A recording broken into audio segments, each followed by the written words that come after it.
começa falando sobre a nossa saúde, entendendo sobre ronco e apneia. A gente volta e meia fala que é perigoso roncar, ter apneia e não tratar. Eu mesma, na semana retrasada, fui fazer uma polissonografia, mostrei aqui no Vida Melhor, né? Monte de fio ligado, aqueles eletrodos todos pra gente descobrir como é que é o sono, e eu fui mostrar como é que é realizado esse exame. Então hoje a gente vai conversar com o Dr. Edson Monteiro, que é otorrinolaringologista, para entender melhor quais são realmente os prejuízos do ronco e da apneia. Ele que é médico clínico do Instituto Viver Mais e Melhor, do Espaço de Prática Biomolecular Nutrigenômica, que promove o equilíbrio e a saúde integrada, vai nos ajudar a entender melhor esse problema. Doutor Edson, muito obrigada por ter vindo. Obrigado. Tudo bom, Cláudia? Eu tô bem, e o senhor? Graças Tudo bom? a Deus, então, tudo sentar bem. ali pra gente conversar um pouquinho mais e entender um pouco mais sobre o ronco e sobre a apneia.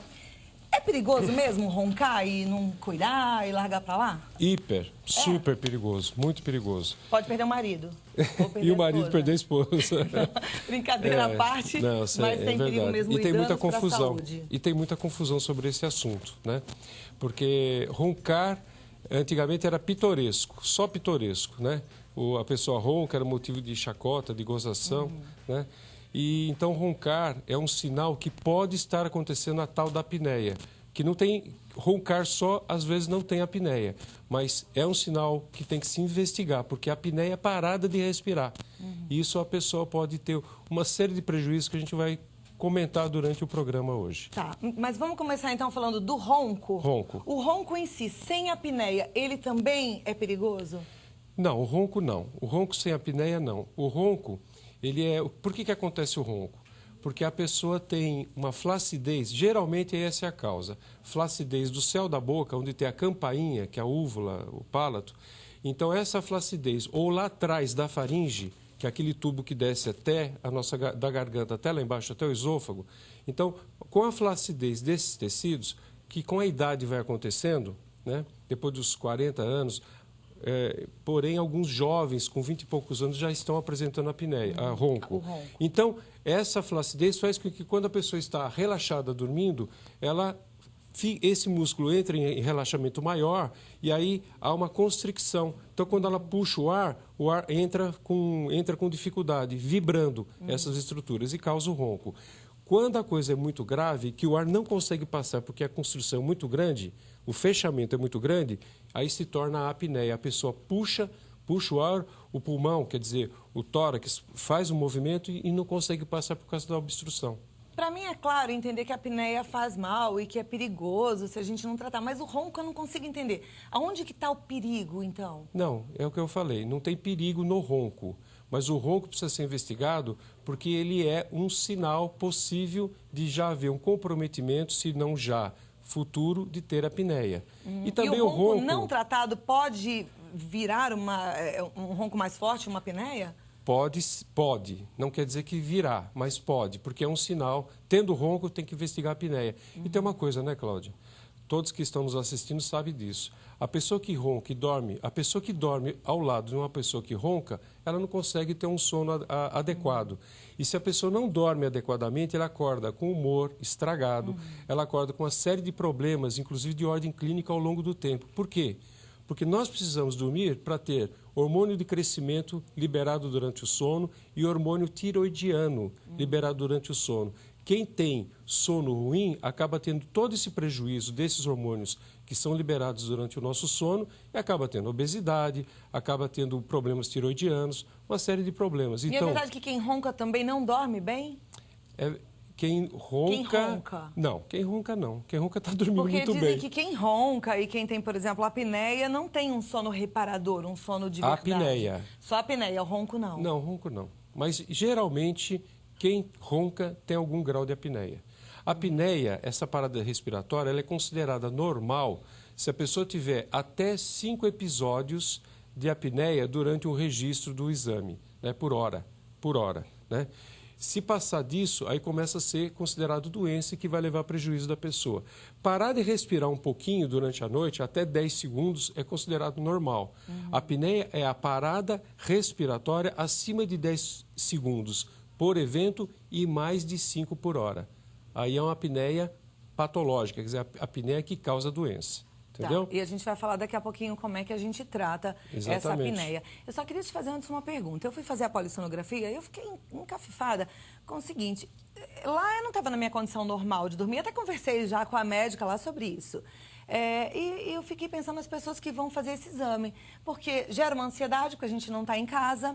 Um monte de eletrodo te incomoda, não tem jeito de falar que você dorme completamente bem, né? Até porque eu, por exemplo, tenho o péssimo hábito de dormir um pouco, não a noite inteira, mais de bruços, eu sei que tem que dormir de lado, daí eu me mexo, então aqueles eletrodos incomodam. E essa agitação também gera uma certa insônia. Verdade. Sem contar que a pessoa que dorme de barriga para cima, eu fico também, já até conversei sobre isso, uma pessoa que dorme de barriga para cima, ela tem mais propensão a roncar, né? Sim, claro, porque pelo efeito da gravidade, né? O céu da boca, eu estou usando termos mais simples, né? O céu da boca, ele está ali, cai para trás. Se você está de lado, é uma forma que evita o ronco. Você tem toda a razão. O ambiente, por mais confortável, por mais que seja um ambiente com ar-condicionado, com TV de plasma... Não, é super gostoso, eu mostrei aqui Por melhor programa. que seja, Mas é inóspito, não é a sua cama, não é o seu quarto. É verdade. E por isso que hoje em dia já existe a iniciativa de se fazer esse exame em casa. Então é como se fosse aquele exame de pressão Holter que coloca, vai na clínica, coloca o aparelho, a pessoa passa 24 horas com o aparelho, depois volta e descarrega os dados na clínica, no computador. Já existem aparelhos para verificar o sono, que analisa todos os parâmetros daquele aparelho grande que faz nos institutos, ótimo, então. que aí é melhor. Porque a pessoa vai, ela é instalado o aparelho e ela vai para casa. E às vezes até, havendo necessidade, vai um técnico e dá o repasse final na cama, no quarto da pessoa. Depois vai embora e deixa a pessoa em casa. É muito mais confiável um exame desse. Agora, a opinião de quem dorme junto também tem que ser levada em conta, né? Muito. Porque normalmente o companheiro, marido ou mulher fala, você ronca à noite. E a pessoa tem que levar em conta isso. E a pessoa geralmente não reconhece que ela ronca. Existe um preconceito danado com essa história de roncar, né? É verdade. É como se fosse algo que as pessoas escolhessem. É verdade, né? é verdade. Agora... E tem um problema muito sério. Muitas pessoas, Cláudia, elas estão com refluxo, sabe? Refluxo. A pessoa está tratando porque tem tosse crônica, tem uma série de coisas, né? Que o refluxo pode dar, rouquidão, disfonia, laringite e tudo mais. E azia mesmo. E muitas vezes a causa do refluxo, não estou dizendo que todos os casos são esse, é a pessoa ter apneia. Por que isso? Porque quando a pessoa está deitada, está na posição da gravidade deitada, o esôfago ele tem que permanecer e fica fisiologicamente fechado, contraído o tempo todo, que é para o suco gástrico não voltar para a garganta e queimar as estruturas lá em cima. E não gerar sinusite, inclusive, por causa do gás que sobe. Quando entra em apneia, o sofrimento é tão grande, a pessoa entra em arritmia. Eu tenho dados aqui mostrando exames, vai ser colocado no ar. Entra em arritmia e o esôfago relaxa, que não deveria. O suco volta. Então, muitas vezes, a pessoa está tratando de um refluxo a vida inteira e, no final das contas, não investigou a questão da apneia. Se ela tiver apneia, fatalmente ela vai ter refluxo. Nossa, é impressionante como o nosso corpo ele é todo interligado, né? E ele é inteligente e nem um sintoma que aparece no nosso corpo não está ligado a outro. A gente precisa realmente prestar atenção nesses sintomas para investigar a causa. Hoje a questão da apneia, essa doença apneia, que hoje felizmente já está muita gente conhecendo, você está trazendo agora para a mídia. Enfim, essa doença é considerada parte da síndrome metabólica, que é diabetes, hipertensão, obesidade. Por quê? Porque ela leva a vários transtornos de obesidade. Então, eu vou dizer uma coisa aqui para ficar gravado. Não é o gordo que tem apneia e ronco. É a apneia que leva a pessoa a engordar. Olha. Entendeu? E às vezes a pessoa nem tem noção, está engordando, começou a roncar, e o problema todo era lá atrás, com distúrbio de sono, que pode ser tratado. Sim, com certeza. Como é que é o tratamento da apneia? Bom, o tratamento da apneia, ele pode ser feito de várias maneiras. Se a apneia for leve, a pessoa pode começar com o tratamento até usando próteses dentárias, né, que segura o palato, tudo, para casos leves. Não resolve todos os casos. Mas os casos mais leves, bem indicados, isso é o primeiro tratamento. Se for casos mais sérios, que a polissonografia vai mostrar, aí já existem outros tratamentos, né? Então existem até aquela máscara que eu trouxe uma imagem aqui, que é o CPAP, que a pessoa põe a máscara e aí toda aquela constrição que nós falamos, ela vai ser vencida, está lá no vídeo, por exemplo. Então a pessoa dorme com aquele compressor e aquele cabo ligando na máscara. E a noite inteira, aquele aparelho vai empurrar o ar para a pessoa... Mas a pessoa tem que dormir a noite inteira com esse aparelho? E se ela viajar, ela carrega isso aí na malinha. Não é desconfortável? Olha, é desconfortável, mas é um salvador de vidas. Porque isso aí faz com que a pessoa reverta todo o seu quadro hormonal. Todo, inclusive os hormônios sexuais, que eles caem por causa da apneia. A testosterona cai, os estrógenos, tudo cai. Então cai a libido, cai a força muscular, gente, cai tudo. Eu estou pensando, tanta gente sofrendo com tudo isso, com queda desses hormônios, com enfraquecimento muscular. Então, é muito importante usar... Tratar a apneia. Sim, é muito importante então usar aparelho. A pessoa vai usar aparelho quando? Quando ela não quer se submeter a um tratamento cirúrgico mais sério, um tratamento cirúrgico que é muito sofrido, mas é resolutivo. Eu trouxe um exame aqui para mostrar o pré e pós-operatório de um caso que eu tenho mais de centenas de casos feitos, são 30 anos operando isso.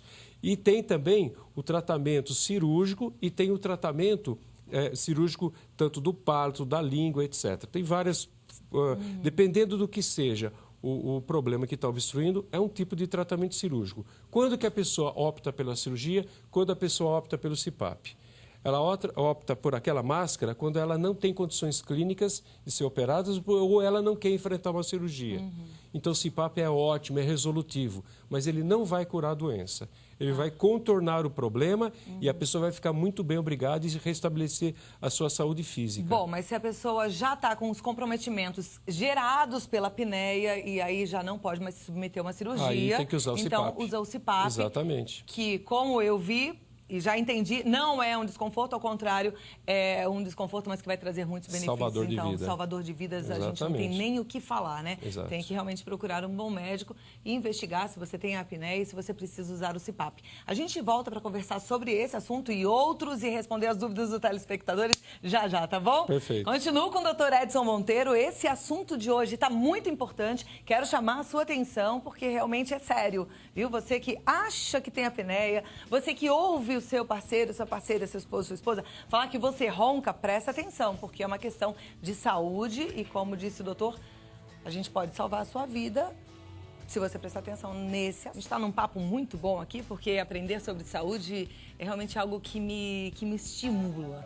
Eu acho tão importante a gente entender, cuidar dessa máquina que nos move, né, e nos leva à vida tão melhor que a gente sonha, de forma séria. E aí, doutor Edson Monteiro, que é o otorrinolaringologista, está me ajudando a entender um pouco mais sobre o ronco, sobre a apneia, já falou coisas importantes aqui, inclusive sobre a grande preocupação que você deve ter se você roncar, porque o ronco normalmente está associado à apneia, e se você tem apneia, precisa tratar, tá certo, doutor Edson? Com certeza, porque isso é estatístico, viu, Cláudia? As pessoas estão tendo sonolência no volante, né, não sabe por quê, estão tendo sonolência operando máquinas, dirigindo ônibus em estrada, levando passageiros, né, pilotos de avião. Imagina quanta responsabilidade, quanta gente tem por aí, né, e tem sonolência durante o dia e não sabe qual é a razão. Porque você está tendo micro despertares durante a noite, porque o seu cérebro acorda para você poder tomar ciência do seu corpo, que automaticamente você não está conseguindo respirar, então você vai ter que puxar o ar. Quer dizer, isso é um sinal de que você pode estar tendo apneia. E precisa ser tratada. Se for uma apneia simples, a gente foi conhecer um caso de perto e existe uma solução interessante. Vamos assistir agora esse depoimento.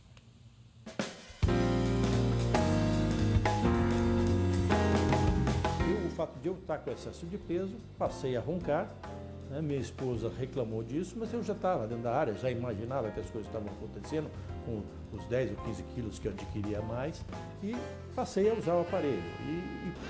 Eu quis experimentar. E é lógico que eu tenho as minhas preferências pessoais, eu gosto mais de um modelo por ser mais ou menos confortáveis, obviamente. Tal qual um aparelho de ortodontia de um adolescente, você acostuma, ele é muito bem recebido, né, o aparelho para o ser humano. A obesidade mórbida são máscaras nasais, que é para apneia grave, a gente chama de CPAP. CPAP é CPAP, que é a abreviação do inglês com Continuous Positive Airway Pressure, pressão contínua positiva. são respiradores mecânicos. São máscaras que se colocam, presa por um aparato que segura essa máscara na cabeça.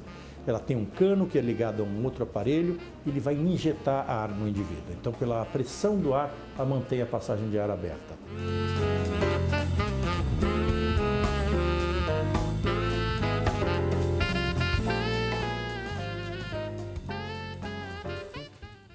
Interessante, né? E ele realmente teve uma melhora na qualidade de vida. Então. Agora, existem outras intervenções para casos mais graves, mais sérios. Exato. Né? E o caso que o doutor, ele é um dentista, né? Um colega dentista. O caso que ele colocou é para casos leves, né? Que é muito bom. Eu até comentei no primeiro bloco. Mas casos piores, tem que operar a língua, quando é o caso, tem que operar o céu da boca, tem que tirar a campainha, tirar a amígdala. É assim a cirurgia para a apneia? Cada caso é um caso. Então tem caso de tirar as amígdalas, caso de abrir a faringe e puxar, como se fosse aquele lifting, sabe? Puxar a faringe porque ela está flácida. Tem casos que tem que pegar um ossinho que tem aqui no pescoço, através de uma cirurgia, puxar ele para cima. Tem várias intervenções, até de mandíbula, Te ouvindo falar assim, doutora, eu fico assustada. Falar, se eu tiver apneia, eu vou fugir disso. Tem gente que Mas foge é uma mesmo. cirurgia complicada? Ou não, o jeito de falar é que assusta e ela é simples? Ela não é complicada, mas é uma cirurgia sofrida. A pessoa que vai entrar, você falou, se assusta, e é para assustar mesmo. Porque a cirurgia, ela é boa, ela é resolutiva quando bem diagnosticada e bem feita, mas ela é muito sofrida. A pessoa tem que tomar morfina no pós-operatório. Eu abro o jogo todinho, esse tipo de colocação que eu estou pondo no ar, para os pacientes. Mas eles têm que ver a relevância de se tratar. Ou vai usar o CPAP, ou vai fazer uma cirurgia dessa. Porque não é um passeio no parque. É se tratar de uma coisa grave que mata e que envelhece. A pessoa vai perder a vida antes do tempo. Eu vou dizer uma coisa que eu queria até complementar o que o colega colocou no ar, que é o seguinte, ele falou assim, eu engordei 15 quilos, sei lá, e comecei a roncar. Mas ele começou a roncar, aí que ele engordou. Entendeu? O fato de engordar, é claro que piora um pouco o ronco e a apneia, sim, mas é um fator coadjuvante. O determinante é a flacidez, é a língua que cai para trás, é toda essa alteração do organismo por causa da idade. Né? E a gordura, portanto, ela colabora aí com 10%. O problema básico mesmo são as estruturas internas que têm que sofrer alguma intervenção. Ou através do aparelho, que ele não vai corrigir nada, mas ele vai suplantar o problema. Então a pessoa vai ter vida normal usando o aparelho, ou opera. Agora, esse aparelho ele é indicado por um otorrinolaringologista ou um especialista do sono? Geralmente é otorrinolaringologista, neurologista, pneumologista e cardiologista, mas qualquer médico pode indicar. Mas geralmente são esses, porque é nesses que acaba indo os quadros neurológicos. Aí o paciente compra um CPAP para ele? Ele compra. Quanto custa um CPAP? Olha, hoje em dia tem aparelhos de R$1.000, R$1.500 até R$3.000. Não é tão caro. Quer dizer, para a maioria da população é uma coisa muito cara, mas não é um aparelho exorbitantemente caro, né? Mas a pessoa, se ela tem dúvida se vai comprar, ela pode ir nessas lojas que vendem aparelhos, são várias marcas, ela vai e aluga o aparelho. Então as pessoas alugam por R$300, R$200, alguma coisa por mês, e aí a máscara ela vai ter que comprar, porque a máscara é individual, né? E aí ela vê se ela se adapta. Se adaptou, ela usa o aparelho. E se o aparelho foi eficaz, né? Geralmente é. Entendi. E aí tem que dormir sempre de barriga para cima mesmo? Tem que dormir. Ela tem que se habituar a dormir um pouco de lado. Não obrigatoriamente de barriga para cima, mas o aparelho tem umas limitações, né? Mas olha, Cláudia, os pacientes meus que não tiveram indicação de cirurgia ou que não quiseram operar, que tem esses que não querem, e optaram pelo CPAP, eles estão felizes. Tem uma outra qualidade de vida? Não, Sara. Eu queria que você repetisse, doutor, quais são os prejuízos da apneia? Quais são as doenças que a apneia pode acarretar? A apneia, ela pode... No começo, a apneia ela é obstrutiva, ou seja, é problema mecânico que está fazendo com que a pessoa tenha apneia. Com o tempo, isso vai piorando e vai se tornar um problema neurológico. Mesmo que você opere, ela não vai ter mais conserto, porque ela vai ter uma apneia central. Quer dizer o seguinte, ela não vai ter mais o estímulo do diafragma funcionar para ela respirar. Esse é o primeiro ponto. Outro problema, cai todos os hormônios da pessoa. Cai hormônio tiroidiano, ela vai ter hipotiroidismo subclínico, vai ter problemas da ordem sexual, queda da libido, queda de vontade de fazer as coisas, flacidez muscular, baixo desempenho nas atividades de academia, quer dizer, faz regime e não consegue o regime para frente. Então, é todo esse colorário. Você falou até de diabetes, né? E o pior é diabetes, claro. Problema cardíaco também. Cardíaco também. A pessoa pode infartar durante o sono com apneia. Porque os registros mostram nos exames, vários pacientes, que quando ele entra em apneia, o coração vai bradicardizando, quer dizer, desculpa o termo, a pessoa às vezes não sabe o que é bradicardia. Vai caindo a frequência cardíaca e aí começa a entrar em falta de oxigenação, aumenta a frequência cardíaca e entra em arritmia. Todas as apneias são potencialmente risco cardíaco. Bom, já sabemos que temos que cuidar, né? E levar a sério. Algumas perguntas foram deixadas lá no Face. A Kemily Leandro Hidalgo, de São José do Rio Preto, diz que meu marido tem apneia grave, fez uma cirurgia de adenoide, mas o médico disse que ele não está curado. Existe algum procedimento para a cura? Então, existe procedimento para buscar cura. Nem sempre é possível. A cirurgia, ela pode curar ou pode amenizar, melhorar muito o quadro. A cirurgia da adenoide só não é suficiente em geral, né? Então, precisa investigar melhor, talvez tenha que fazer uma úvulo-palato-faringoplastia, é um nome complicado. É uma cirurgia do palato, das amígdalas, e, enfim, tem que investigar o caso. Então, ela tem que investigar, porque se a adenoide só não resolveu, tem que buscar mais recursos. A Paty Wolf de São Paulo pergunta se é verdade que existe um tipo de aparelho feito por dentista que ajuda na apneia. A gente mostrou aqui. Nós vimos num vídeo. E realmente ajuda? Ajuda. A Rosânia Maria Gonçalves Evangelista diz que o marido dela tem 53 anos, é magro, pratica esportes, já operou para melhorar a apneia há muitos anos, porém anda sofrendo novamente com a apneia e também com refluxo. O que ela deve fazer? O refluxo nós já comentamos, né? A apneia pode gerar o refluxo. Ela precisa ser investigado para avaliar se há necessidade de um retoque em algum ponto da cirurgia ou se o caso demanda agora usar o CPAP. Uma pessoa que fez a cirurgia, ela pode fazer novamente a cirurgia? Pode ser necessário fazer um retoque, é pouco provável, mas é possível. Ok. Tem outras perguntas, a gente vai passar todas para que depois o senhor possa responder aos nossos telespectadores, viu, doutor Edson? Muito obrigada pelo assunto, um assunto tão importante. Alguma consideração final? Não, eu estou muito feliz de estar aqui de novo com vocês e é sempre importante a gente trazer esse tipo de assunto, né, na mídia, porque muitas pessoas desconhecem ainda e estão se tratando de outras coisas, dando a volta em cima de problemas e que às vezes a causa pode ser identificada se investigar, por exemplo, no caso aqui, uma apneia, né, Cláudia? E eu vou falar, enquanto a gente é jovem, está com saúde, a gente precisa procurar tratamento. É muito interessante que às vezes a gente fica com preguiça ou com medo, fala, uma cirurgia tão... E aí empurra com a barriga, né? Só que lá na frente os prejuízos são grandes e aí já a dificuldade para operar é maior e aí você já perdeu tanto em qualidade de vida. Então, busque cuidar da sua saúde enquanto há tempo, viu? E eu conversei com o Dr. Edson Monteiro, que é otorrinolaringologista. O site é o www.edsonmonteiro.med.br e um contato para você tirar suas dúvidas com o Dr. Edson é edson@edsonmonteiro.med.br. O telefone 0 operadora 11 2950 2339, tá certo? Muito obrigada. Gostei muito do nosso bate-papo aqui hoje. Foi ótimo. Também. Até a próxima, doutor Edson. Se Deus quiser.